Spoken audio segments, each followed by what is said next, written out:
So, what should you do if a child opens up to you about sexual abuse? What are the steps you should take to make sure you're giving the child proper care while complying with legal reporting requirements? In this session, Kimberly talks about how to handle an allegation or outcry of sexual abuse coming from a child in your care.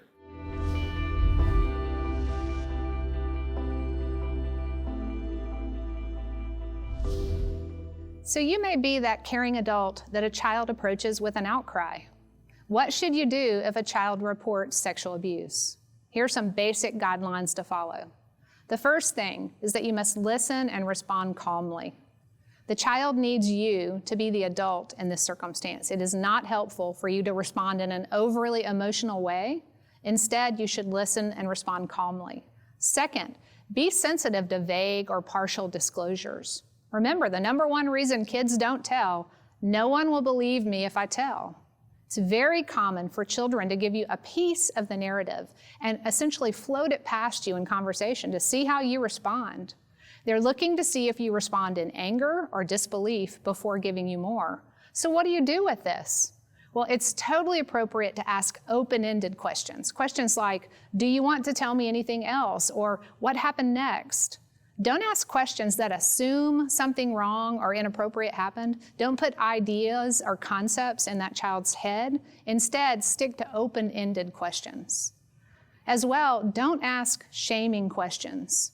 And that seems self-evident, but questions like, what were you wearing? What time was it? Was it after midnight? Was it past your curfew? Were you somewhere you weren't supposed to be? Even something as seemingly harmless as how long has this been happening or why didn't you tell us sooner can elicit shame in a child.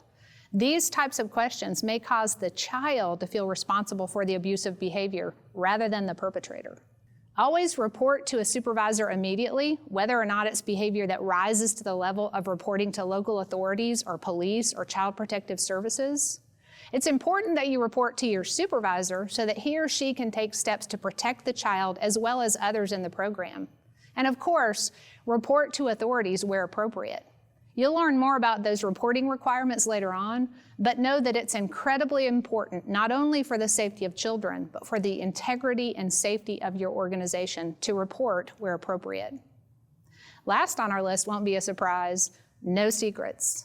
As we've already discussed, secrecy has been woven into the entire narrative by the abuser. So it's not uncommon for a child to come to an adult that they trust and say, if I tell you something, can you keep it secret? And here's what you have to be ready to say. There are some things I cannot keep secret. If you're being hurt, if another child is being harmed, there are some things I can't keep secret.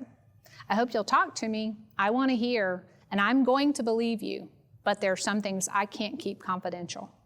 So you don't have to use those exact words, but something similar should be communicated to a child asking you to help keep a secret. Now that you're armed with rules of engagement for dealing with allegations or outcries of abuse, let's move on to learn more about the impact these instances of abuse may have on children.